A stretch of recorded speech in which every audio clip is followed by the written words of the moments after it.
Hello, and welcome back to the Gaming Podcast Live. I'm your host, Mia Byte, and as usual, we're about to dive into all manner of the most curiously captivating queer conversations on the web. Today, as you can probably see if you're watching this live, is a very special episode. I have not one, not even two, but we have 4 whole super special guests here helping to fill out our ranks on this roundtable special. With me today, I have Eugenio, Danny D, Eugenio. Apologies, Eugenio. We talked about this and I still got it wrong. You self-corrected, which is a huge thing, I have to say. Yes, and let's not forget the lovely Pikachulita. Hello, welcome to you all. How are you doing today? Good. Doing pretty good. Coming off of a really busy week, so I'm just ready for things to slow down. It's been really hectic the last couple weeks, so yeah. But ready for this conversation. Yes, it's going to be a good one. Before we dive into any of that, though, I have a little bit of housekeeping to do today. Just a quick reminder that, of course, we have the Gaming Awards. We have to talk about our wonderful Gaming Awards, the award show for, all the queer stuff in media. It's absolutely fantastic. That is taking place on the 18th of April at 7 p.m. Eastern Time. It's going to be live here on Twitch. If you cannot make it to the actual show, I believe there might be tickets available. I'm not sure if they're available right now, but check the description. Yes, Yes, they definitely did go live. There'll be a link somewhere, I believe. Yeah. If you hit up !awards in chat, if you're watching this live, you'll be able to check out everything about the awards. And if you are watching this or listening back to this on your platform of choice, you will be able to just check the description there for that information. Now, as always, you can keep up with all the latest news and features from Gaming Magazine by visiting us online at gamingmag.com. You can get all that information there as well.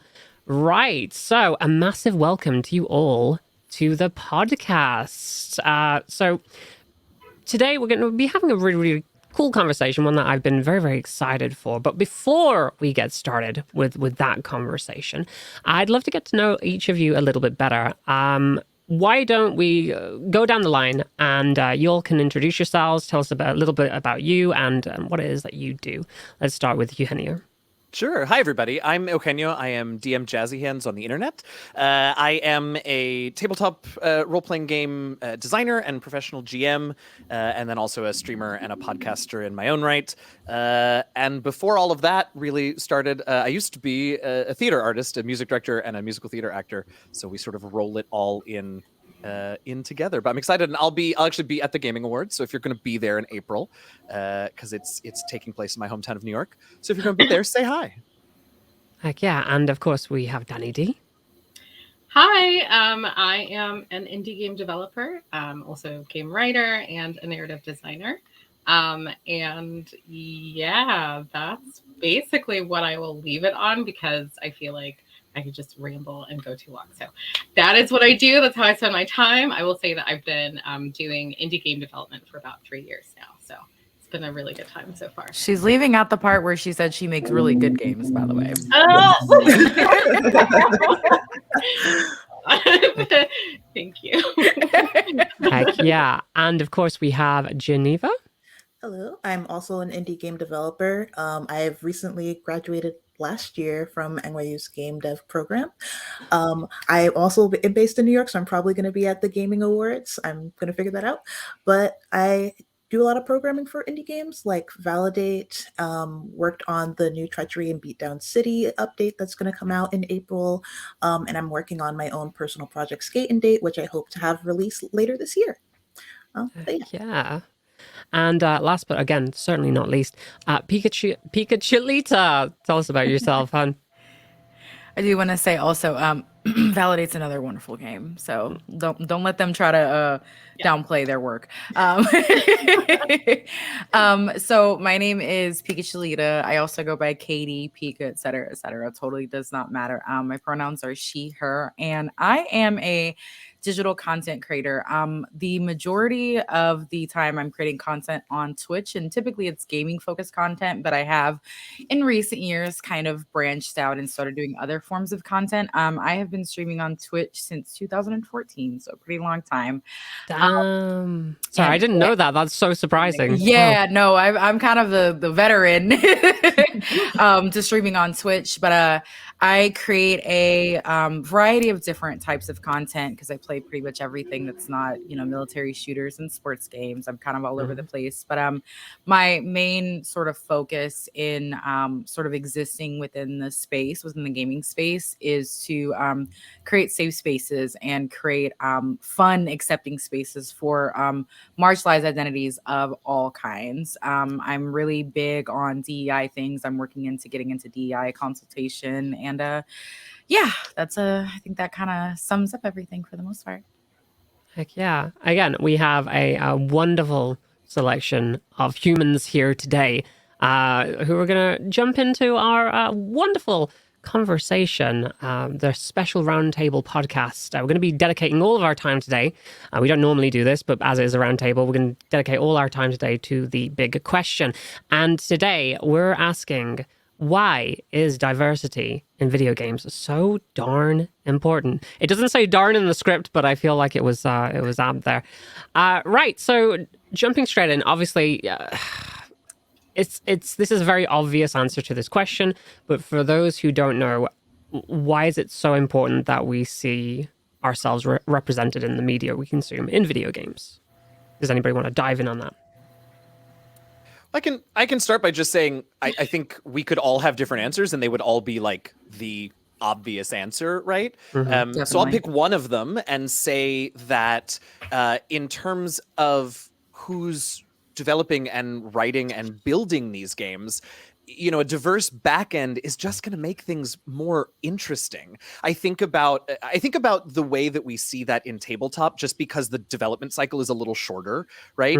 And there was a supplement for Dungeons and Dragons that came out not too long ago called The Islands of Sina Una, and it was written by an entirely Filipino team. It is based on Filipino myth and folklore, and the stories that you can tell in that world, because a group of either Filipino people or Filipino Americans wrote this thing based on their culture, their what makes them special, right? Created this enormous opportunity for stories and gameplay and mechanics and creatures that never would have been a part of the game. So everyone benefits because our games are more interesting, they are more exciting, they are more surprising with diversity. That's the only one that I will list now, because I'm sure we all have our ideas. But like I said, there are so many other reasons. So who wants the next one? I guess I'll hop in. Yeah. I think that across the board, everybody loves to see themselves in, whatever form of media that they consume, or different forms that we have just existing in the world. Oh, sorry, my phone fell. Disregard. But yeah, everybody loves to see themselves portrayed. But, historically, especially in games specifically, we have seen a severe lack of other identities, the others rather, getting, represented properly in games, because, sort of the default, we all know what the default is, especially for single player games, is cishet white males. And especially as time has gone on, we have seen an influx in sort of, and I don't even think it's an influx in people like coming into this space. It's people becoming more open about, being into gaming and their hobbies, and being into anime, comics, tabletop things, et cetera, et cetera. So people now have sort of the avenues to be more vocal about it and to share, their interest, and say like, hey, I like this thing. This is a hobby of mine. This is a passion of mine. So because of that, it's, why not make the media that we're consuming reflective of the audience? Because if we have all of these, Black gamers, Indigenous gamers, Latin gamers, queer gamers, trans, and in so many different varieties, all these marginalized individuals, if we have such a large number of them consuming this form of media, then why not make the media that they are consuming reflective of that? Mm-hmm. Mm-hmm. Most definitely. I think there's something to be said to being able to just see those reflections of ourselves being included in those stories. Obviously, having stories being told that aren't necessarily seen all the time in terms of like exposure to like every kind of culture, every type of human being, rather than just focusing on one specific area of the population. Yeah.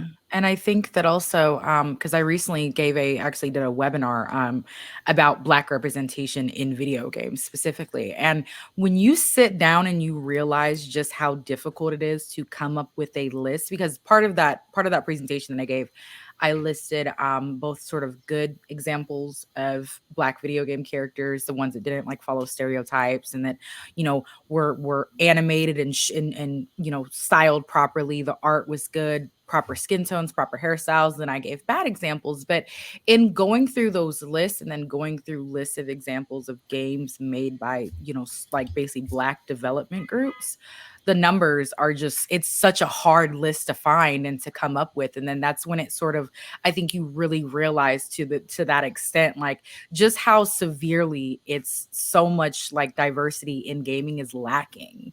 And it's just something that needs to be improved upon greatly. Yeah. So let's focus here on the industry in general. So for each of you, but maybe let's start with Geneva and Danny. How do you feel the state of the industry was when you entered into it in terms of representation and diversity? Ooh, so are we talking about actual, I would say, diverse developers working at studios and getting access to resources and funding? We could cover both bases on that. It depends on what you want to talk about first. So if you want to talk about the industry itself in terms of like publishers and developers, then by all means, we can talk about the actual representation within the narrative side of video games as well. What would you like to focus on first? I mean, I feel like I would just kind of be repeating what's been said because I think it's so on point when we talk about character representation specifically. Main character representation is like extremely limited. It was limited 3 years ago. It's limited today. But I think a large part of that is definitely to do with who's actually getting into studios in order to be able to, be in those writing rooms and be on teams of developers who are concepting characters.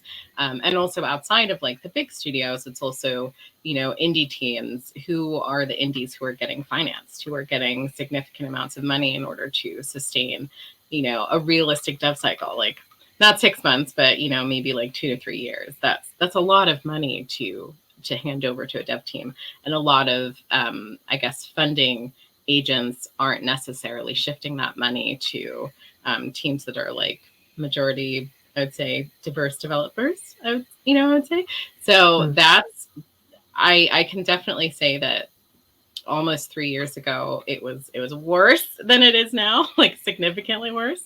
But I think we've still got a long way to go. We've got a long way to go on that front. Yeah, I feel like we definitely have a long way to go, and it's also kind of odd for me just because all three studios that I've worked at so far were like Black founded, either like co-founded or just founded by Black people, which is really exciting for me because I'm just like, I like growing up, like in high school, I was like, oh, maybe I'll want to work for this studio or this studio this day, and there were not a lot of like Black game devs that I've usually seen. And like as I got older, I feel like I've been seeing a lot more, and I've just been in a very fortunate position that I've been able to be like, yeah, no, these studios are doing great, but they need more funding. Like, I think that's the main thing. Like, a lot of these really cool studios are not getting the funding that they deserve. Well, let's talk about like the industry as a whole, and again, anybody can jump in on this, but do you think that like comparatively in the industry today, do you think publishers have become bolder when it comes to applying diversity to games, either specifically narratively or in terms of trying to create more diverse teams behind the scene? I think we see an increased awareness, right? So, and that means different things on different scales, right? For the AAA studios, as someone who is not a video game developer and sort of is 2 or 3 degrees separated from really that sort of circle, what I see is AAA developers with big games realizing that this needs to be on their radar, but as we have all said in our various ways, right, the way that they do that doesn't always translate into hiring people, money, right? We see that they're aware of it. We see that they put things in their games, but I don't think this is the conversation that we want to have right now, right? But there was a game recently that came out that had a strong Black female protagonist, but the entire dev team was white men, right? So that is, we see that the big developers are aware of this need. And that's encouraging. That wasn't true 5-10 years ago, right? But it's the implementation and the follow through, and frankly, just letting us do the thing, right? As marginalized communities, whatever that is, right? Just letting us do the thing. That's the big leap for me, particularly in the big studios, that I think is what we're really waiting for. I completely agree with that. Oh, I'm sorry. Go ahead. Nope, you go ahead. Yeah, I was just gonna add on to that. Like, it would be obvious that there is a question there. How can these stories be authentic if they're not being told by the people that are experiencing them? And I guess like to break it down, then it has to start within the actual industry itself, but to actually create change, I imagine. It does, and if I may very quickly, like, when it's not done right, it's actively harmful, right, to our communities. I mean, I think about the media that I was exposed to about Latine people growing up, and it was not until I was in my early 30s and this was back still when I was mostly working in musical theater, that I had the great privilege to do several shows in a row that had entire casts of very strong, very culture conscious Latine people in them. And that's when I really learned what it meant to be a Mexican American, to be, Latine heritage and all of that, because all of the things that we'd seen, whether it was, the egregious stereotype, right, of the Mexican narco or whatever, or just not nuanced depictions of real Latine people, that's what I learned it meant to be who I am. So, we talk about, we want to see these things, we want to see ourselves. Why? Because it can be harmful to particularly young people, right, who are learning what it means to be Black, queer, whatever, right, from this media that is not coming from us. I can definitely add an addendum onto that. Like, again, even the way that people in color in video games have been represented. Like, for instance, what game am I thinking of? Like, a very stark difference between, say, Final Fantasy VII and Final Fantasy VII Remake with, say, the character of Barrett. In the original, mostly just a stereotype, angry person who is like a parody of Mr. T. Whereas if you look at like today's Final Fantasy VII Remake, the character has not so much completely changed, but now at least there's more development there. They're a better, like, they're a father figure, what they care about, but it's still being written, as you say, by a team of like, again, non-black black devs. Yeah. And it's funny that you bring that up, because when I gave that presentation, Barrett was one of those examples that was not a good example. And obviously I made, I acknowledge the fact that his his portrayal in the remake was obviously better. But it's still not the good. original one, right, still could be better. And then also the fact that the original one still should not have happened. But kind of what Eugenio was saying, it's, you have these game studios or these, publishers that do I think that we're obviously definitely seeing, more diversity in games compared to 10 years ago? Yeah, definitely. But the problem is it's not, more often than not, it's not done right, especially by, unfortunately, AAA game studios. You have these smaller indie studios that are doing a much better job at showing and properly writing and designing Black characters than you are these larger studios, which is a huge testament, because to me it's like the entity that clearly has more resources and more funds should, you should have that same expectation. But it's like, honestly, you don't. Like, I'm to the point now where I'm more surprised when a large studio has, any sort of good representation, like properly animated hair, styled hair, than I am when they're not, because the default is them not being created properly and represented properly. And some of the things that I had because at the end of my presentation that I had gave, I had mentioned just sort of tips, because obviously I'm kind of like Eugenio. I'm removed from game development. I'm not a developer in any capacity. I'm the content creator. I'm the person that plays the games after they're made, and then I apparently influence people whether or not to buy them. I definitely influence a lot of people to get Hades, but anyways,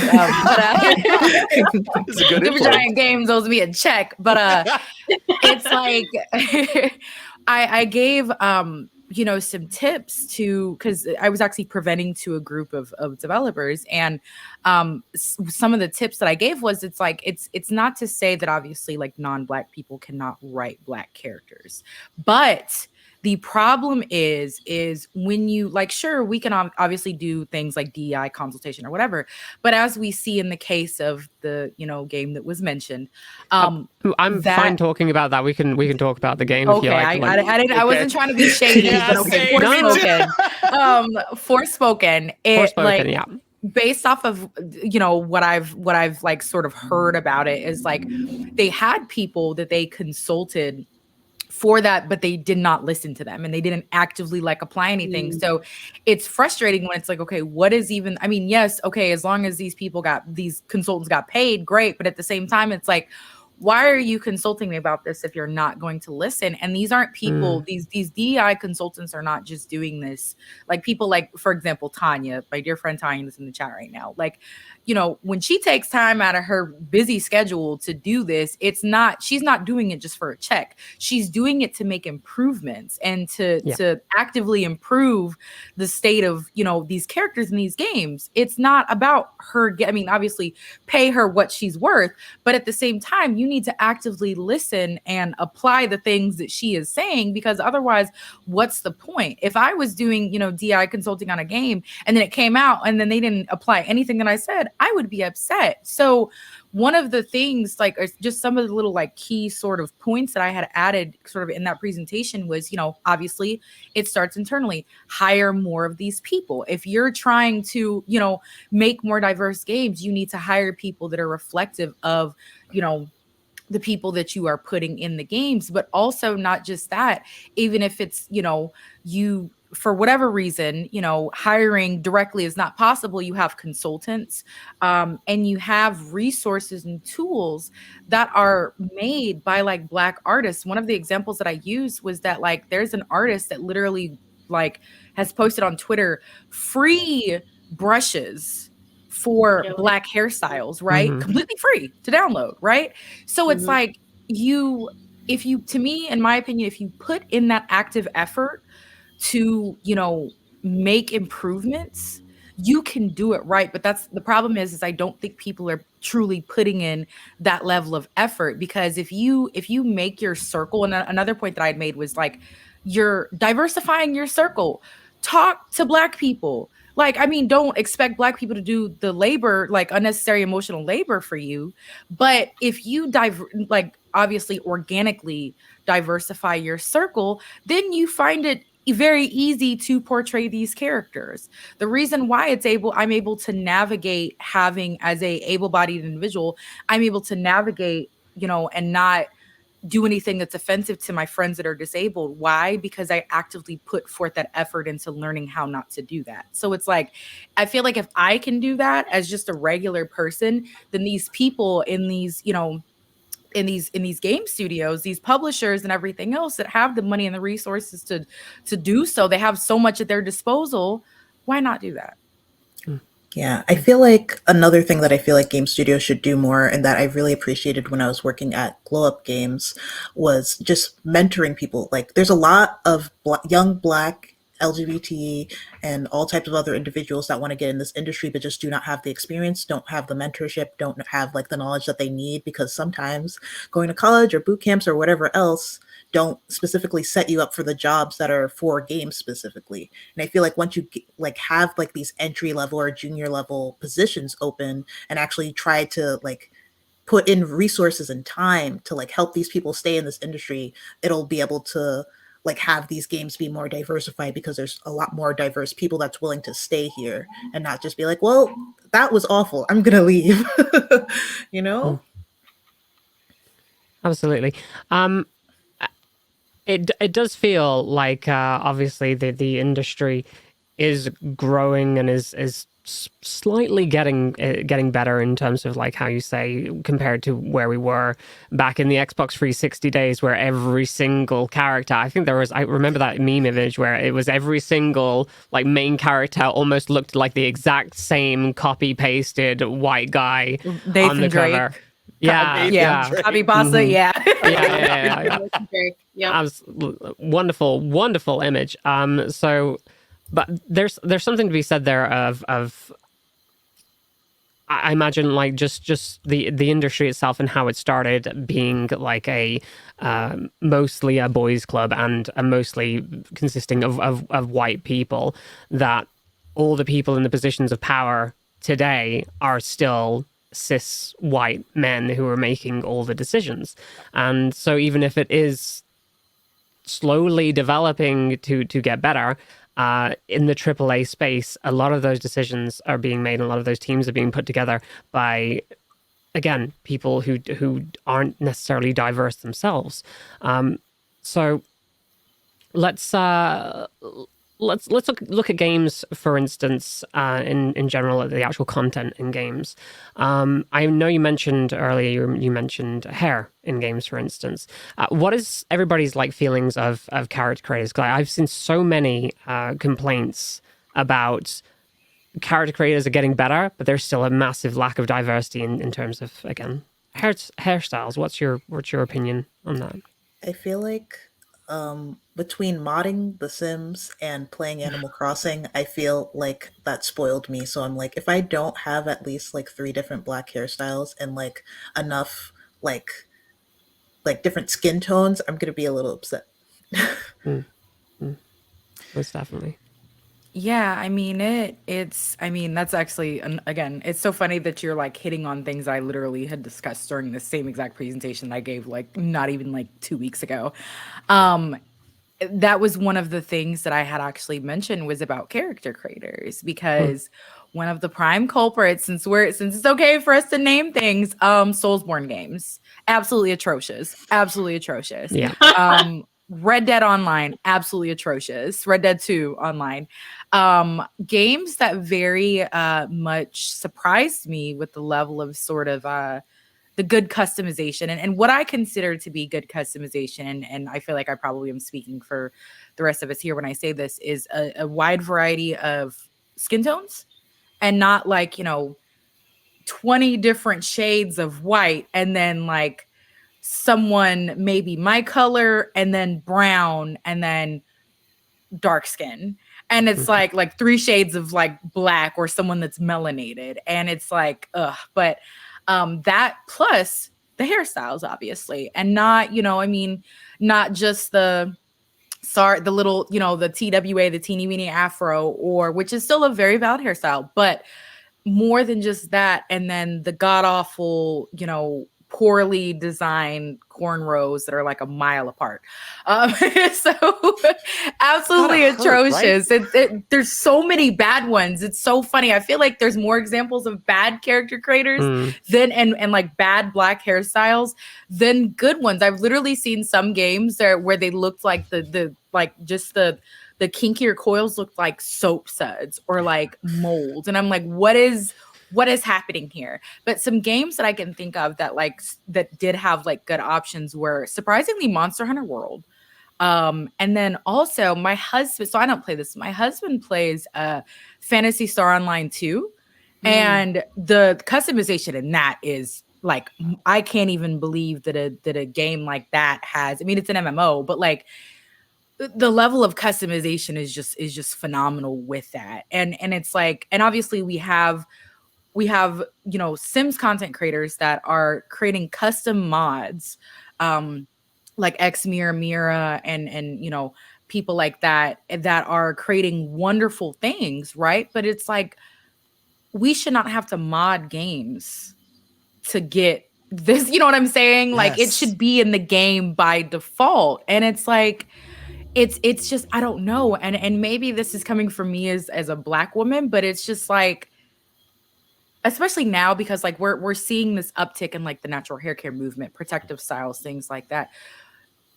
If you go outside at any capacity or turn on the TV, you see this sort of stuff. So it's like, wait, how many Black people do you know right now in your life of your peers that currently have cornrows right now? It's like, people still get cornrows, don't get me wrong, but like realistically, like how many of them just actively like wear that hairstyle these days in 2023? It's not as common. So it's just like, I just can't help but ask myself, like, what Black people are you surrounding yourselves with and talking to that have hair like this? Because like, what is happening here? You know what I mean? So it's just, like I said, I can think of those few good examples, but it's like most of them are just absolutely atrocious. Or if they do have Black skin tones, they look really flushed. They look ashy. They look like they're not the proper like tones. And obviously I'm not an artist. I don't know things about color theory and shadows and all that. I know that's a level of expertise that I don't have, but it's still just like, who is this like pale purplish color like that you have in this game? You know what I mean? And it's like, it's just, I'm sorry, I could go on a whole tangent about that, but it's just it's ridiculous. It's fine. This is excellent conversation, by the way. I do want to let's focus on something positive. Let's say, I know there's lots and lots of examples of obviously terrible representation within video games. Is there, from a narrative point of view, in the actual games themselves, in the AAA industry, because obviously we can point to indies, and we will get to that. What is some positive representation that you have seen? Is there anything that sticks with you positively, like in terms of like diverse video games? Are we talking like the whole video game itself? We could talk about like a character story or just the way something was implemented. It's a very big question. And like, you may be like scanning your brains right now to try and remember something. That might be telling, actually, that nobody's jumped in. Right. You know what's funny is I'm literally like actively like accessing like my presentation because I went over this. I discussed the characters that were like good representations, and just a couple off of the top of my head. Just and specifically for either because one of the things that I kind of talked about that was a good that what constitutes sort of good representation is like a unique story, not making every Black person's story racialized. Like obviously our, civil rights is a part of our history, but at the same time, not every single character's story has to be rooted in sort of like racist trauma or struggle. So the uniqueness of their story and the uniqueness of their character design and their lack of following stereotypes. So a couple that I can think of are Kimberly from Street Fighter 6, Eurydice from Hades, just because Hades incorporated a level of, and I'm a little bit biased, I love Hades obviously, but like aside from the obvious bias here, you know, Hades incorporated black folks and black characters into you know, Greek mythology. Yeah. And in a way that was really cool because like Eurydice's hair, it's a tree, but it's very clearly like an Afro puff ponytail, right? It's absolutely phenomenal. Marina from Splatoon, Black Squid Kid woman is just so cute and precious, and she's just kind of doing her own thing. And then Cole and Juliana from Deathloop. Voice acting was phenomenal. They actually had Black VAs voicing them. And they were able to sort of take that mod retro Black exploitation aesthetic without playing into the jive turkey sucker, like very dated language. And it was just phenomenal. So those are like the some of the main ones that I can think of off the top of my head. Yeah. If anybody else has any, feel free to jump in. We do have, of course, the lovely Cypher here in chat who has mentioned the Outer Worlds and Dragon's Dogma. I've not played either of those games, so I cannot tell you about those. Has anybody else here played those games? Outer Worlds is phenomenal. Outer Worlds also has great queer representation too, which I love. It's great. Outer Worlds is one of those games that's like on my list of games to play, but I have not gotten around to it yet. But I've heard some good things about it. Okay. Yeah. One that comes to mind for me, and I go back and forth about mentioning it because it's not perfect. But one of the things that I loved so much, and it included representation not just of a person and the way that they represent a marginalized community, but we saw the community, was Spider-Man Miles Morales. I loved the Spanish that they used. I loved the family dynamics among the Moraleses. I loved the community and that neighborhood. That was the kind of stuff, and that's all very similar to the show that I mentioned that I did when I was still doing theater and finally learned about myself and my heritage, right, is a similar thing. For me, particularly if we're talking about Latina representation, it has to include community and family and other people, right? It is such a core part to the culture. And so not seeing that stands out. And that's one of the things that I loved about Miles Morales was his mom, and that, you know, that neighborhood and that building and all of that felt so true to what I have come to understand as sort of the core of Latina culture. Wonderful. And now I do know, obviously I mentioned indie games. It does seem like indie games are the place to go when you're looking for authentic representation. Obviously we have both Danny D here and Geneva have both worked on some wonderful video games such as Validate. What are your main, and I'll shoot this at both Danny and Geneva first. So what outside of the games that you've worked on, what are your examples of good representation? I personally really like this game called Ickenfell. I like specifically one of the characters is like this Black non-binary character who's this like neo pronouns, and I personally think like he's like the strongest character in the game. And it's like an RPG, but with like very interesting mechanics for like instead of, it's like turn-based, but also there's a platform where you're moving across of. I'm like not trying to get too much into it, but it's like one of my favorites. And also Unsighted is another one of my favorites because it's this Metroidvania made by these two queer Brazilian devs. But it's like a lesbian love story, and I think you should all play it. That's very cute. What about yourself, Danny? Does anything spring to mind? I mean, I can say Validate because I can say I haven't worked on Validate. Yes, sorry. Yes. I can put that out there. I honestly think it's a wonderful visual novel. I mean, the diversity is like one of the things that I feel like people know most about it, but it tackles some really challenging characterizations of people who are like, actually, you know, they're out there. Like there are people who are actually like that in the world. And I feel like I've seen people almost push back against tackling like characters of color specifically who may not have who have flaws, let's put it that way, who are very like well-rounded, and that they do have strengths and they also have flaws.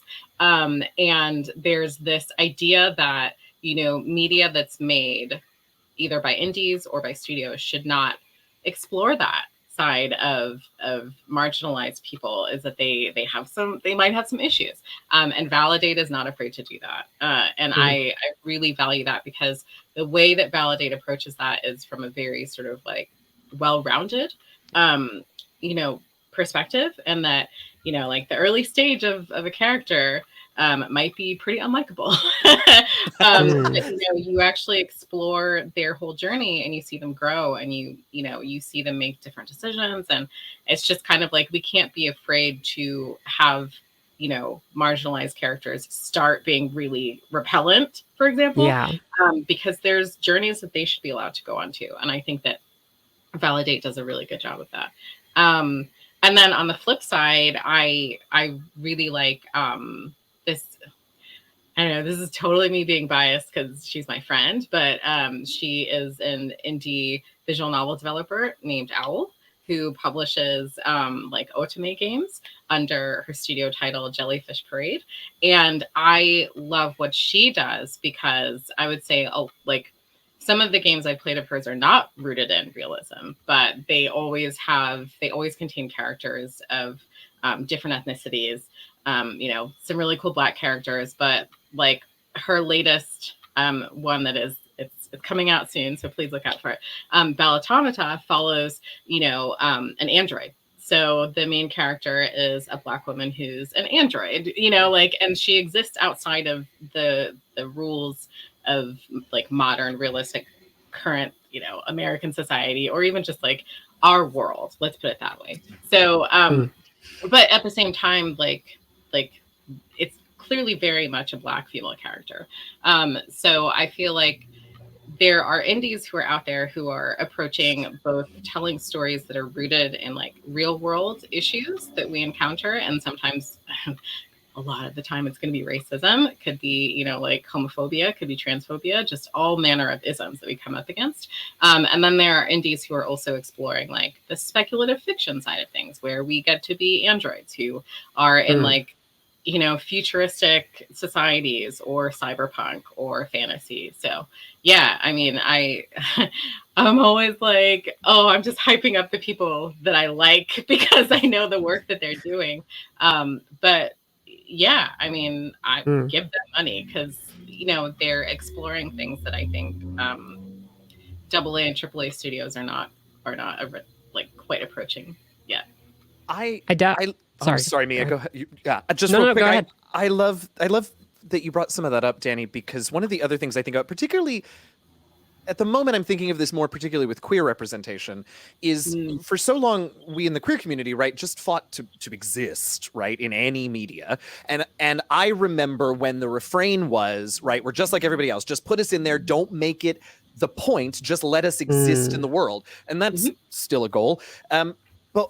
But what you were saying that made me think, Danny, is one of the other things that I think is when we will know that we have sort of leveled up in all of this, is when I'm not saying just make us like everybody else, just let it be not part of the story, but where we can see those really specific queer communities, right? We're not the suburban 2.5 kids, a white picket fence, and a dog, right? Maybe we see, and it doesn't, well, okay, that's another conversation, but where we really see the uniqueness of this community, where we are not afraid to insist that our representation is full and authentic and diverse within our community, right? Not every gay person, I'm speaking as a gay man, right? Not all of us express our whatever queer identity in the same way.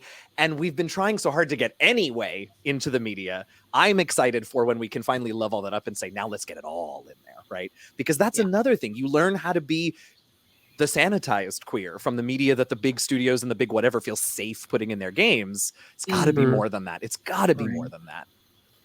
It's definitely nice to see an evolution and change over the years, and not just talking gaming in terms of like all media, that stories are seemingly being told more than it just being your stereotypical tropes. For instance, like in the queer community, the trope of like kill your gays, even though I mean that's still happening. I'm not sure if everybody has caught up to date with the Last of Us series that just is happening. Has anybody not seen it? Just so we know.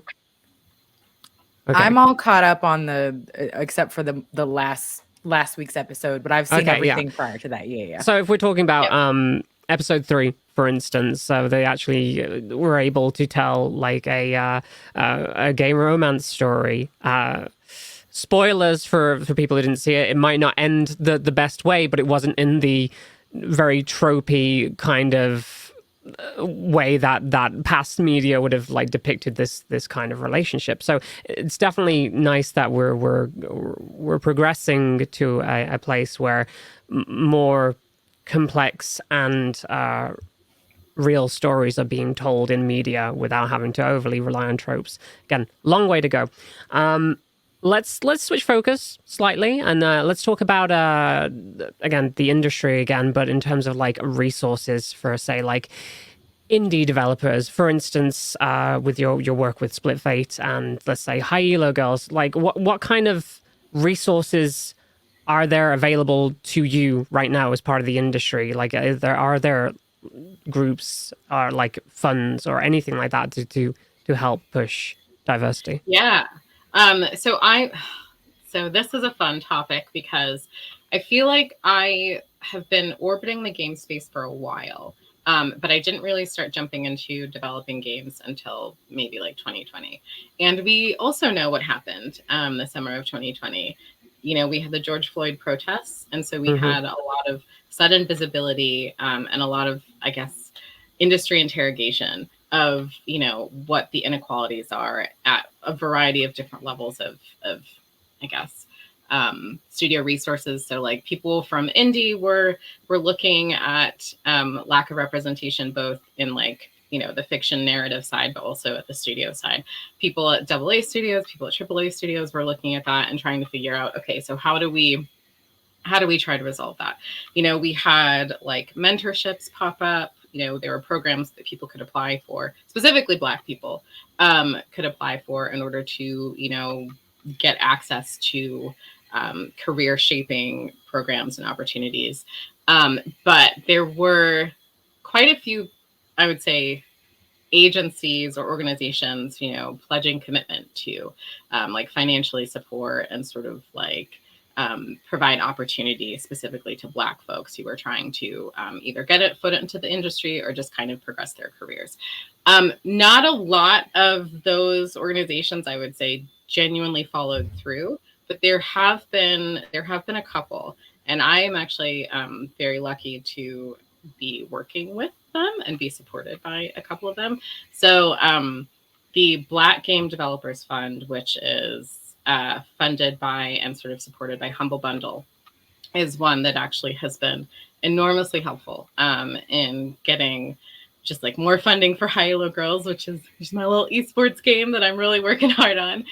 So I feel like they really stepped up in terms of putting their money where their mouth was, and they have been supporting like different cohorts of Black developers specifically through cold hard cash, which is really critical. And then there's also the Game Devs of Color Expo that has grants that they also give out as well. I don't know how I managed to swing this. This is like a once in a lifetime thing, but I also have been lucky enough to be granted a grant for them as well. So I feel like these are visibly to me, someone who's been sort of like orbiting the games industry space for like a decade. These are like visible changes. There's also, I also don't want to talk about like the ground up orgs that have, or I don't want to erase the ground up orgs that have been doing this work as well, because I'm about to shout out Tanya in the chat with I Need Diverse Games. And like one of the very first advocacy, you know, orgs that I saw actually like pushing a lot of these conversations forward. And also I believe there's like financial support going on there as well. But so yeah, I would say like there are definitely people who are in this space who are pivoting towards trying to like really support devs in our journeys.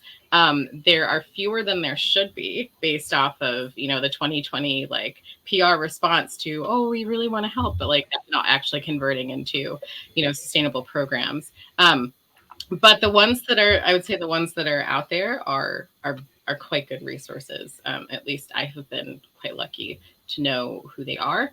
But again, that's definitely an exception. That's like one of the biggest challenges, is even just like knowing who to turn to, who is out there, who can give you access to the things that you need access to in order to even attempt to try to develop games. Heck yeah. And just to again, in a similar ballpark but kind of different, let's talk about the content creation world, because I know that we also have our own internal groups and resources for ourselves too. There are definitely things to help set up content creators and streamers who are more diverse in terms of giving them access to equipment or grants or anything, and just in order to get people started. Do you think that there's anything that we are missing at the moment? Obviously we have our monthly activations, our months in the year, for instance, that get highlighted, whether or not it's Black History Month like it is at the moment, or Pride Month. Do you think that there's anything that companies could still be doing in the content creation space, specifically to our streamer friends here today? How many hours you got? I want to hear this. I feel like Katie has a lot to say on that front. I'm sorry, that was so shady. That was perfect. No. Are y'all okay Valid. with me starting off? Yes, please. Okay. Just because this is, let me crack my knuckles here for a second. No, I'm just kidding. Yeah, I mean, that's one of the biggest things, right? Is because you have, and I like that Danny had mentioned that specifically, because we saw in 2020, after the murder of George Floyd, we saw so many different entities, people, brands, whatever else, really acting like they wanted to like do better in XYZ. And now here it is in 2023. And then there's a lot of them there where it's like crickets, right? I had actually pointed out that this year that it seemed fairly quiet for Black History Month. Like I was not seeing nearly as many of my peers in the content creation space that were having these activations, sponsorships, and et cetera, et cetera. And it's like equal parts good and equal parts bad, because it's like, whereas we see who was virtue signaling, the bad part is, well, we see they were virtue signaling. So it's one of those things that we've definitely noticed there. We sort of reach these moments in time where people will, want to, act like they want to do better and want to support Black creators and things like that, but it just doesn't last. Or they come up with this made up concept of this thing called ally fatigue. And I wish I could, I get tired of racism and homophobia and everything else. But I can't stop. I can't stop being me. Must be nice to just turn that off. But there's a lot of there's so many different things that can be done. I mean, just the fact of giving the same sort of opportunities to Black creators that we do with our white counterparts or our cishet white counterparts, because I mean, obviously compared to like when I first started in streaming in 2014, like obviously there's been a huge shift in sort of the environment, sort of the ecosystem of content creation, where we obviously do see more Black creators who get opportunities and things like that, but there's still so much more that needs to be done. I mean, there's no reason why I think that list of the Twitch's top earners that leaked a couple years ago, and it was just like the top 20 of them were basically all white or white passing, white adjacent, no Black people at all whatsoever. And it's, the problem is there's so many creators that just need visibility and along with visibility they also need protection, because with visibility comes the dangers of being visible on, the internet, on social media, on these platforms. So, but you do have some companies, Logitech being one of them. And I don't just say that because I work with Logitech, but Logitech has done a wonderful job, especially with Logitech for Creators, to truly, be one of those companies that actually puts their money where their mouth is and, supports their creators. They actually, a couple years ago with me, they were like, hey, we want to like upgrade your setup. So like we're gonna get you like whatever you need. Like, let's get you some lights. Like, they're the ones that got me my nano leaf lights. They're the ones that got me like just different, like whatever basically I needed for my setup. They supported me, you know, for that. So they've actively throughout the years have been like really, and they do it all year round, right? They actively, you know, put forth that effort. So it's visibility, it's access to the same activations as our, you know, white counterparts, because, you know, just because you don't have thousands of viewers at one time does not mean you don't influence. Yeah. Micro influencers, whether you want to put it on a scale between micro and macro, it's still influencing. It's still influencers. Like I said, I don't know how many people I convinced to buy Hades just from me gushing about it. So it's like realizing that Black creators, I think the crucial part is realizing that Black creators have a lot more of an impact, especially in and amongst our groups, in and amongst our community. We have much more impact than what they give us credit for. So we need to be treated as such and treated like we do with these people, these white streamers that have, you know, thousands upon thousands of concurrent viewers. We still have that same sort of power and impact. We may not have the numbers to match, but one of the biggest things that we are preaching, that we're more vocal about preaching now, is numbers don't equal impact. You can have impact, but not have, you know, the numbers to seem like you have that impact, but that impact is still there. Yeah, I mean, sometimes like we have so much more impact over the people with larger audiences because we're the ones actually talking about issues and like pushing like certain things. But I won't stray into that area as of yet. One thing I did notice, not before Eugenio jumps in, last year, I actually spoke to like multiple industry reps when it came to like Pride Month, and it was so alarming to me that nobody had budgets for it. No one, everyone that I spoke to, no one had budgets for Pride Month. And it was just so kind of disappointing that every single year, all you actually see from companies is literally asking streamers to do labor on their behalf for like points. Whether or not it's, and most of the time you'll see that in the form of, oh, can you please like do a charity stream for us? And it's like, okay, cool. I'm going to take these queer dollars from my queer community and funnel that into a queer charity, which is good, but it seems counterproductive, just for like, so they can score points and look better, in terms of like their diversity quota for the year. So that was always very, very alarming to me, and I'm hoping that this year there probably won't be a change. Like, I really want to try and push them though to get them to realize that they need to have money set aside for this stuff. They can have an impact, and if they want us to basically stand there and promote their brands, they have to offer something in return, rather than, you know, just looking for a pat on the back. Sorry, Eugenio, do you want to... No, don't apologize, because that and a lot of what you said, Pika, is... So for me, it's... Right, we have to have the money, we have to have the parity of like who they're picking and how often they're picking us, right? But there just has to be an understanding from the people holding these purse strings, right? That it isn't... That our communities, our marginalized, underrepresented communities, have a structural, decades-old disadvantage. And so when they come to us, they also are coming to a person who is in a different situation than a hugely successful white dude streamer, right? There are things, not just money. Money is very important. Please do not misunderstand me. Have a budget. But like, it isn't just the money, right? We don't have, Geneva was talking, right, about mentorship programs. We don't have access to that stuff at the same rate. So when people are like, well, we just don't have qualified people at that level. Yes, why? Because you haven't been allowing us in at the lower level so that we can learn and gain experience, right? And that's true across the board. So when they come to us in any marginalized community, yes, have the money. Yes, be ready for that. But also recognize that we may need more support. You're going to get quality stuff from us. You're going to get, like you said, micro-influencing. Our communities are very tuned into us.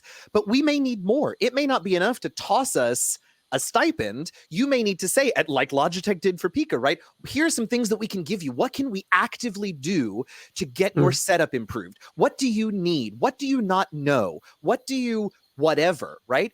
And it's not because these communities are not capable. It is not because we are not smart. It is not any of those things. But the reality is, on the whole, our communities have had fewer opportunities to experience activations, to experience this a certain level of activation, to experience the level of leadership and whatever in various companies. And you can't just say, oh, well, they don't know and we don't have time to teach. No. If you are serious about this, right, if you're going to spend the money on it anyway, you have to recognize that what you're doing is making an investment, not just in this product, not just in this streamer, but in building someone from a community that does not often have this opportunity, building them up so that they can continue to be your partner, to sell your product, to whatever, and diversify the higher levels of all of this. And that goes back to everything we talked about, right? The dev teams that design queer or characters of color, but are not themselves queer or people of color, right? Why? Because we aren't there, because we don't have that opportunity. And part of your allyship or whatever, right? Part of your diversifying of your marketing strategy, whatever, has to be professional development for the people that you're working with to make sure that, listen, if you want to be super pragmatic about it, to make sure that they're delivering what you expect them to deliver, right? We're going to anyway, and that's for the money people, money only people, right? But that has to be a part of it. We see it across every industry, right? I work as a trustee on a pension and health fund, and we recently have had some come to Jesus meetings with some of our professionals and our vendors about their offices. And they always say, well, there just aren't people with, an MBA and whatever. And we said, yes. And why is that? Because you all don't have a program that goes out into high schools and first and second year college students and teaches them what it means to be an actuary, to be an MBA, to be whatever. They don't have that opportunity. You have to start there with some people. And this is exactly why I personally, like my personal sort of approach to, like, whenever I get asked for like advice or get asked by like my peers something about streaming, like, hey, can you help me figure out my rate for like XYZ, things like that. I don't put that information behind a paywall, because it's necessary for us to it's community first. Like, we're the ones that are looking out for each other. We're the ones that are sort of sharing these basically trade secrets, because our experiences, that's one of the biggest things, is we can have 1,000,001 little, workshops offered by Twitch about streaming and blah, blah, blah, XYZ. But it's there's some things that apply across the board. Sure, of course. But there are experiences that are specific to marginalized individuals, and in this specific instance, Black individuals. So because of that, my journey is not the same. You cannot give me the same advice as you could a white streamer, because I'm going to encounter a whole bunch of different things that this other person, my white peers, are not going to encounter. So you have to tailor that to the individual specifically, but then also because Eugenio was mentioning, we've historically been at a disadvantage. We historically do not have access to the same resources, same level of funds. So for me, I mean, obviously, yes, pay Black creators, but if there are people in and amongst our community that need resources, that need, just want advice, just want a little bit of guidance, I don't put that sort of information behind a paywall, because I want to see other people up there with me, to come up with me and to be up there. I don't, because that's one of my biggest sort of mantras is, I don't want to be up there by myself. It's not diversity if you have one single Black person sitting at the top or wherever else. I want to bring other people along with me, because that's what makes it diverse, is when there's multiple of us, when we're no longer considered essentially a minority, and people stop viewing us as sort of these unicorns or these rare, specific instances. So it's about, in the meantime, until we can get, the people with the power and the funds and resources to do right by us, we look out for each other. And that's why I noticed that kind of when, Danny was mentioning about how, she wanted to start applauding, Validate and Geneva's work, because that's how a lot of it is. A lot of these Black developers all know each other. They all support each other. They all look out for each other. They have that sort of community first. And then the Black content creators look out for the Black developers, because, ask me anything about Validate, or ask me anything about First Bite and, Danny's upcoming project with the rest of the team, Killing Boys, like I'm going to, go hard for them because it's like, wow, this is a diverse team of creators and they're creating diverse work. So, and in order for them to get more resources and more funding, if I can do my part by, obviously, and in all honesty, not like I'm just saying this because, they're Black developers, but they're actually creating good stuff as well. So if me and talking about their work and sharing their work with my community can help, make that happen for them, then I'm going to do my part to, help them out. And obviously, again, people need to get paid and XYZ and never let anybody, take advantage of you or whatever else. But if it's somebody within like my circle, with especially amongst Black women who are like, hey, Katie, can you help me with XYZ? Yeah, girl, I got you. Like, I'm gonna look out for you. And, obviously be mindful of your own mental health. Don't do too much emotional labor and just be mindful of keeping yourself straight first. But, we have our back more than anybody else does. And as good as that is in a lot of ways, it shouldn't just be us that has our own back. Mm-hmm. Most definitely. I feel like you definitely touched on something which was quite important there. Like for years, I've been saying at this point, when you look at like at YouTube and all the people giving streamer advice, for instance, it's all like cis white guys who are like, yes, here's some advice that will probably be tailored for other cis white guys, and yeah. Completely ignoring like the needs of different communities and people and the struggles that they will face, of course. Let's switch it up again. Like let's focus on something a little bit more positive to wrap this up today. So does anyone have any like personal highlights or stories of good things that you've seen working within the industry? And maybe I'll throw this out to either Danny or Geneva first, in terms of like your times in as a dev. What has stuck out to you as being positive, and does it give you like some hope for the future? Yeah, I mean, so there's folks like Katie who are out there who are just like extremely kind, let's just put it that way, in terms of championing our work, which is wild to me, but it's very encouraging, and it just, it feels like an extension of community, which is amazing, and I really value that. And then we have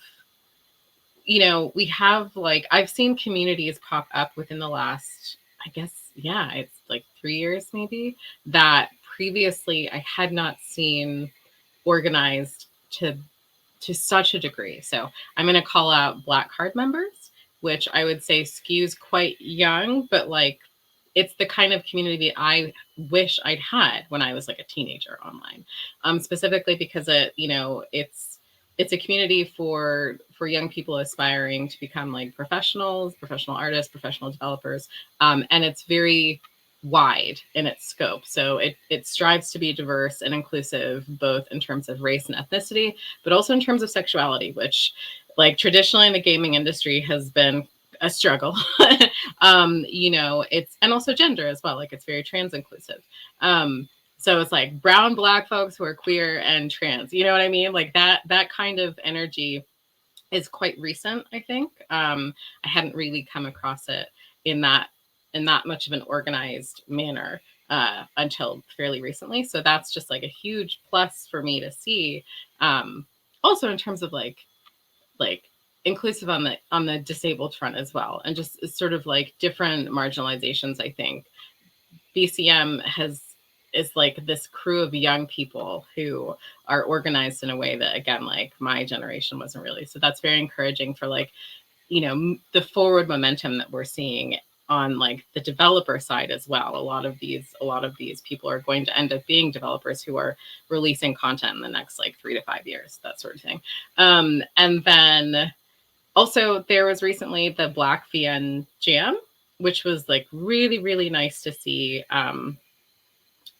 because it was basically like one of the first, I think, like specifically Black inclusive like in terms of both the narratives were going to have like predominantly Black, casts and ensemble casts and protagonists, but also like they were putting out calls for Black voice actors specifically, which like that whole side of the industry is also struggling. So like, specifically trying to recruit Black voice talent for the Black Visual Novel Jam was really, really nice to see. And I think, again, it's like one of the first of its kind, specifically pushing into like visual novel territory of indie games, that is basically just wrapping up like within the week, I think.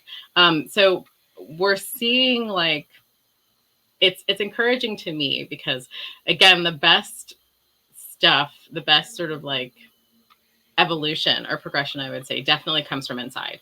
And we're seeing a lot more organization from younger people, just sort of like pushing into areas that that really, really need that, diversification. So that is very encouraging to me. That's like a huge positive for me. And I'm just like really happy that each year it feels like I'm seeing more stuff like that coming along and sort of like solidifying into like a regular thing. BCM just had its like 3rd year anniversary, I think. And the Black VN Jam, I hope that becomes like an annual thing, So yeah, I would say that's just something that I'm very, very encouraged by. It's a huge highlight for me. Yeah, I feel like I'm kind of just like a little bit restating what Danny said, just because like I am on the younger side. Like I don't have to remember my age because I just look at the year. I'm a 2000 baby. Can I just say it's my birthday tomorrow, and I feel so old now. Like, happy early birthday! Thank you. Sorry, it's okay. Continue. But yeah, just because like growing up, I was just like, wow, visual novels are so cool, and like I was first just like in like the queer visual novel like community and just like found like itch.io and like Discord servers to be like very cool, and a lot like what Danny was saying about like BCM, and also there's this server called Glitch, like the Glitch community. I think it's really nice.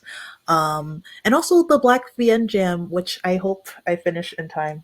It was like I was like, oh, I could do that because I think it was really cool the amount of Black voice actors that were gathered in the server, because like I've never like had voice acting in a game before, and also just like I think it's important to like have more Black VA talent in games. I think it's very cool. But yeah, seeing all these communities and all of like these events and groups come together has been very happy and inspiring for me. And also, like I said, like I've played Owls games in high school. I was really excited to play Danny's High Elo Girls demo. You should play the demo if you haven't. But just like being able to have like people in the industry I can like look up to and like reach out to if I need is very inspiring and happy for me personally. Yay. Heck yeah. And Eugenio or Pikachulita, in your time, obviously you've been around for almost 10 years at this point in the streaming scene. From all those moments, is there anything that's like standing out to you, being like, this was good, I want to see more of this? Yeah, actually. I mean, like you said, kind of been around for a little minute.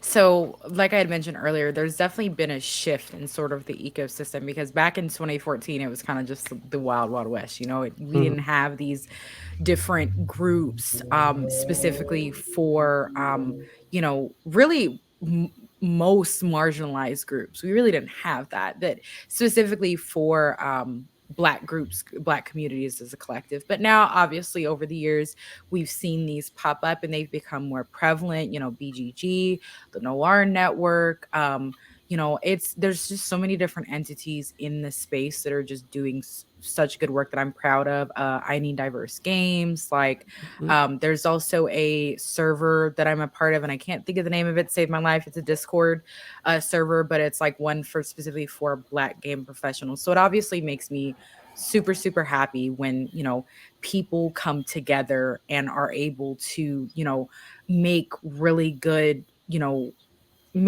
progress sort of in this space. I also love seeing when people around me get like funding for things, whether it's TTRPG campaigns, whether it's, you know, funding for a game, et cetera, people's Kickstarters and things getting backed like of these different projects at the hands of, you know, Black creators, Black DMs, Black developers, Black content creators, et cetera, et cetera. It's just been phenomenal. But truth be told, I think one of the more like ones specifically tailored to my personal experience is just honestly my community. I've cultivated a really, really great community that are, because of their existence, I'm able to kind of, it helps me combat all the things that I'm getting from the outside, all the stuff that we just talked about, all the negative stuff. It's easy to sort of cope with that. It's a lot easier when you have a community that stands behind you, that supports you, and is able to sort of, you know, reassure you. And because I mean, my community is just so diverse. I mean, I think the majority of it at this point is probably Black and brown folks and queer folks, queer and trans folks. We're the majority in my community, so it's just they're wonderful people. So it's just nice to sort of have them around, and we'll sit there, and it's really, I think it's another sort of testament to like see just how like Black developers are making waves in like visual novels. Because when y'all were talking about like the indie thing, I was like, the the 3 games specifically that like my community just had a blast with, which I would have never thought. Just, you know, just like looking back as sort of like my gaming habits changed as I've sort of gotten older and my taste changed and things like that. Now I don't really have the spoons to, you know, really play a lot of those really long single player games. I don't have the spoons for it anymore. But like my community just had a blast anytime we've done any sort of visual novels that have been created by like a diverse team. I'm giving credit to, I think we need to show love to the 2 folks that are here, Validate. First Bite, Later Daters was another one, which is a visual novel. It takes place in a retirement community. Like it's those moments have been some of our most memorable moments in my community because everybody has had so much fun. And in the case of Validate and First Bite, everybody's gone absolutely feral over the characters. And so it's just such a wonderful, like joyous experience to where we're able to kind of like, it feels like we're able to sort of disconnect from the state of things, gestures broadly around me, but just the state of things. Like we're able to sort of, I mean, we do that with other games too, but I think it's really special when you know that like, okay, the people that created these games look like me. These are actually people who are doing justice in writing these stories and writing these characters in a great way that really leaves an impact on Black content creators and their communities. So I just have to credit them for giving us some very positive and memorable moments, because we regularly are just like some random person's like, hey, when are we playing this again? When are we playing that? And it's like, I've been asked that multiple times about both of these ladies' projects here. Excuse me, I'm sorry, Geneva. Both of these individual projects here. And so it's just phenomenal to have that. And so shout out to y'all for the work that you guys are doing, because it's really made an impact on my community, as you can tell. So thank you. Yeah. And Eugenio, is there anything that sticks out to you? Yeah, anything positive you want to leave us with? There's a few things from the last couple of years. One of them is a tabletop convention that I had the great honor of being invited to as one of their POC scholars. It's a convention out in the San Francisco area called Big Bad Con that really, we've been talking about putting your money where your mouth is. They do an incredible job of supporting POC developers at that con. They paid my way to that convention. They set up a dinner for us to get to know each other. They set up a networking event with producers and publishers from across the TTRPG space. And they're only a few years old, and this scholar program is only a few years old, but they've done some amazing stuff and have gotten people jobs with money. So that's been a really amazing thing to see. And then I had the great privilege of being one of a really incredible team of POC developers to make Into the Motherlands, a new tabletop role-playing game. We started as a stream here on Twitch. Twitch actually gave us the money to get started there with the stream. And that was an amazing sort of experience to just be among these brilliant writers who are all primarily Black, but all POC. That was such an awesome experience, and to have the space to write that. And then the third one was I was very fortunate to be invited. Let me take a step back. So one of the Dungeons and Dragons adventure books that came out recently is called Journeys to the Radiant Citadel, and is a collection of adventures that were all written by people of color and specifically set in settings that drew on their culture. So there was an adventure that was written by a friend of mine who has a Thai background, and so the adventure takes place in what is basically based on a Thai market, right? And there was one that was written by a Mexican friend of mine, and I was given the opportunity to run a game of that adventure, which draws on Dia de Muertos tradition in Mexico and a lot of those cultural things. I was able to DM that game, and it was up on YouTube, and we had incredible people from the TTRPG space play with me. I had Matt Mercer and Anjali Bhamani and Robbie Damon from Critical Role join me. I had a couple of staff members from D&D Beyond join me. And they came to me. I mean, people, there's some folks in my community that know who I am, but like, I'm not Matt Mercer, but they came to me and they gave me the opportunity to put my Mexican ass stamp on this Mexican ass adventure. And that was incredible. That was amazing. I mean, for starters, give yourself more credit. For starters. Well, fair enough. Right. Yeah. But yeah, that's thank you. You're right. Thank you. That's absolutely fantastic. Now, just before we finish up here, we always end with quick fire questions. We're going to do this a little bit differently here. We're going to give each of you an individual quick fire question. Just again, the first thing that comes off the top of your head, and then if anybody else wants to jump in afterwards with what you would have said, feel free to do that. So, Eugenio, I'm going to start with you, and we'll just go around. Right. What's been your favorite game this year? Oh, this year was in the last year. Hi-Fi Rush. Okay. Does anybody else have want to jump in on that?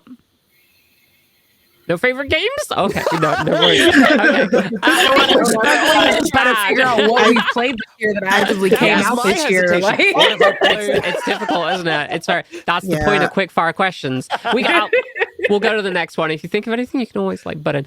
Right, Danny, what was the one game that defined your childhood?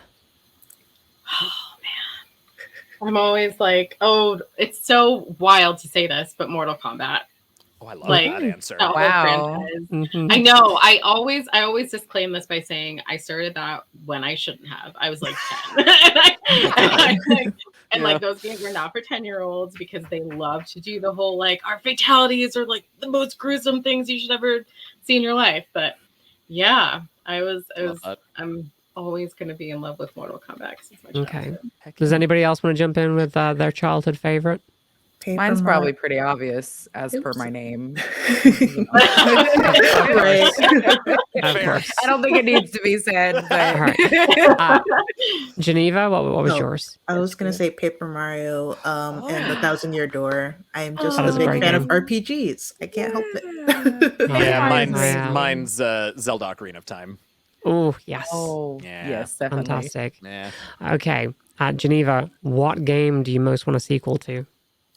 Sequel, No Straight Roads. I want to see their sequel. I hope they get the money to make a sequel. Ooh. Oh, hell yeah. Anyone else? I mean, I'm gonna be real basic and say I want my next BioWare installments of Dragon Age and Mass Effect, but we know they're coming. Mm-hmm. I was gonna say Hades, but now I've got that coming. Yeah. So I can die in peace now. Listen, we're just happy, you and I. We getting what we want. Right. All right. In that case, Pikachulita, what is the one game you think everyone should play at least once in their life? Hades. Duh. Could I have been more obvious than that? I mean, literally, hold on, Hades right there on my wall. Totally Hades, but I'm obviously a little bit biased because I am absolutely obsessed with that game, but Okay. Anybody else? You have a recommendation you'd like to throw out there? Ghost Trick. It's coming out on the Switch finally. Ghost Ghost Trick. Trick. Nice. Highly recommended. Nice. Cool. We will end up with this question. This is for all of you. If you were marooned on an island, what game would you each want to play together? wait, what? So what game would I want to play with the rest of these? Yeah, sure.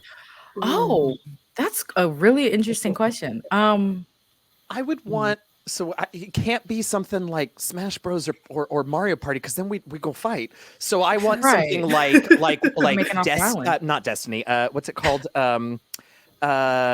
Divinity, Original Sin or Divinity 2 or Baldur's Gate 3, right, where you can party up and play together.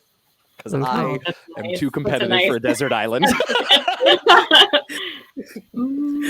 Anyone else? I feel like the ones that I would think, like all the ones I'm thinking of that are like co-op are effectively you being like on a survival island anyway. So like Minecraft, but we should probably be doing that like in reality, like trying to save ourselves. So yeah, I almost said Overcooked, but me and my friends usually end up like getting like with Overcooked. That same thought, Geneva. Yeah. I'm gonna sit with Overcooked though because you can do co-op. It's fine. Yeah. It's fine. I'm gonna echo both Danny and Geneva. Overcooked. I love Overcooked. Now, typically when we play Overcooked, it doesn't get like heated and amongst the people. It's just hilarious because you'll be doing things. I'm sure Geneva, you probably know what I'm talking about. Like your brain just because everything's happening at once and your brain just shuts down. So like you'll just be sitting there like holding a half-made burger and then you're just like, what do I do next? And you know what to do next, but your brain just like Windows shutdown noises. And it's so funny and just the different things that happen. Anytime I play Overcooked, typically I'm in tears at one point or another because it's just so.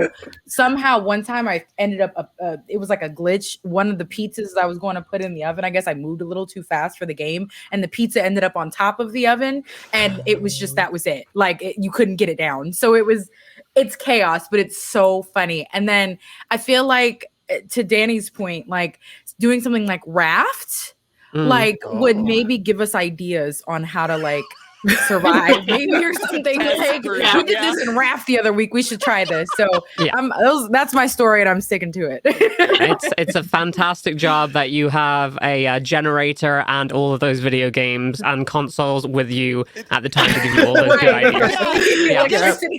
I guess my answer should have been Dungeons and Dragons because you don't need none of that for that. Right. Fair. Right, last question. And you feel free to take all the time that you like on these. Where can people find you? And if you can share, what projects are you currently working on at the moment? Or what have you got coming up in the future? Let's start with you, Eugenio. Sure. Hi, everybody. I'm Eugenio. You can find me on the internet here on Twitch and also on Twitter at DMJazzyHands. I stream a couple times on my channel. I have a podcast called The Last Refuge. It's a Dungeons & Dragons actual play podcast. We have 3 more episodes, and then our 5.5-year podcast will be ending. So we're letting those out, but there's a big backlog of that. I've got a couple of writing projects that are ongoing right now. I'm writing for MCDM Productions for a monster manual called Flea Mortals that's going to be coming out soon. That's approaching. As I mentioned, I wrote on Into the Motherlands. And then on Sundays, actually, I was there right before this. You can also catch me over on twitch.tv/Rivals of Waterdeep. We are also wrapping up a 5-year-long campaign in the next couple of months. But that's another Dungeons & Dragons actual play. And you can catch us at 1 p.m. Eastern, 10 a.m. Pacific, 7, right? We're 6 hours, 7 p.m. BST on twitch.tv/Rivals of Waterdeep every Sunday. Cool. And Danny? Well, I am going to take the time to point you to my studio projects. So you can follow my studio, Split Fate Studios, at split_fate on Twitter. So that's where I do my own sort of personal games. That's where we're creating Hilo Girls.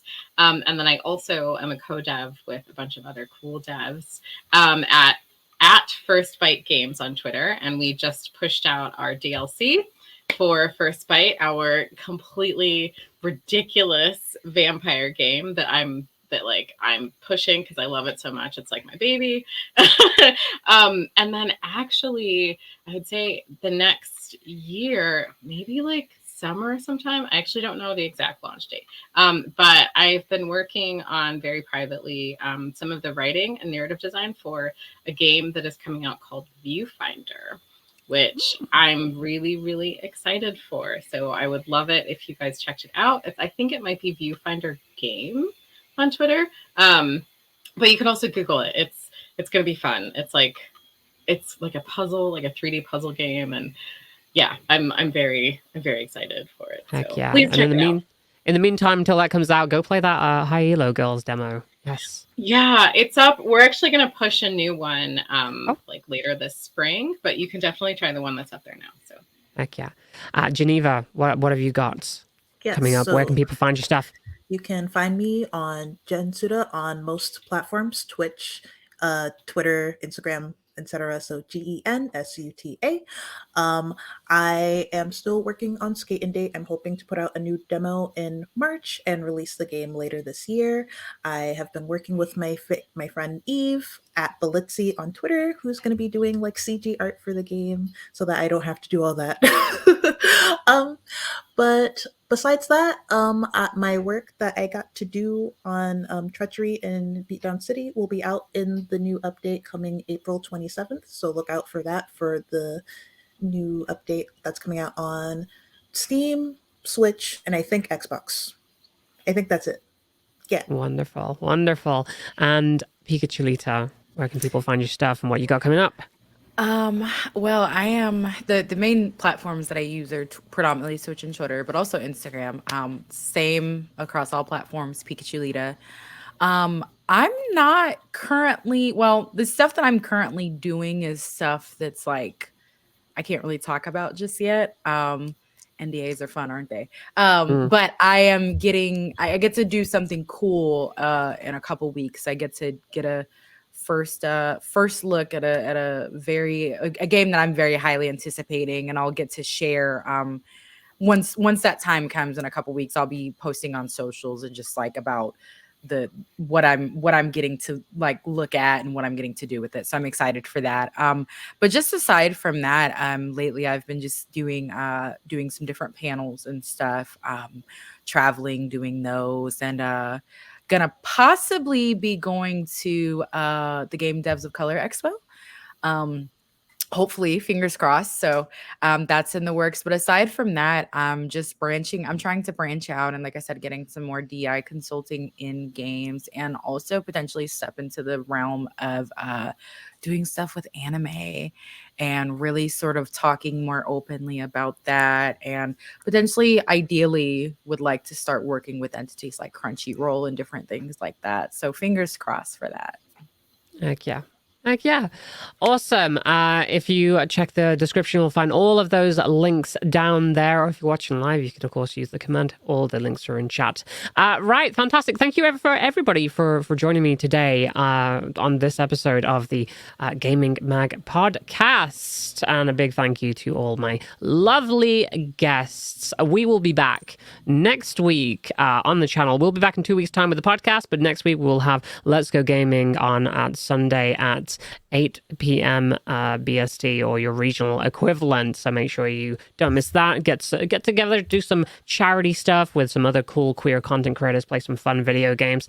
In the meantime, if you want to follow the Gaming Mag channel here on Twitch, or you can subscribe to our YouTube channel so you don't miss any of these amazing shows. And of course, podcasts can be listened back at any time on all major podcast platforms. And if you're listening there now, come on over to Twitch and hit us up, twitch.tv/Gaming Mag.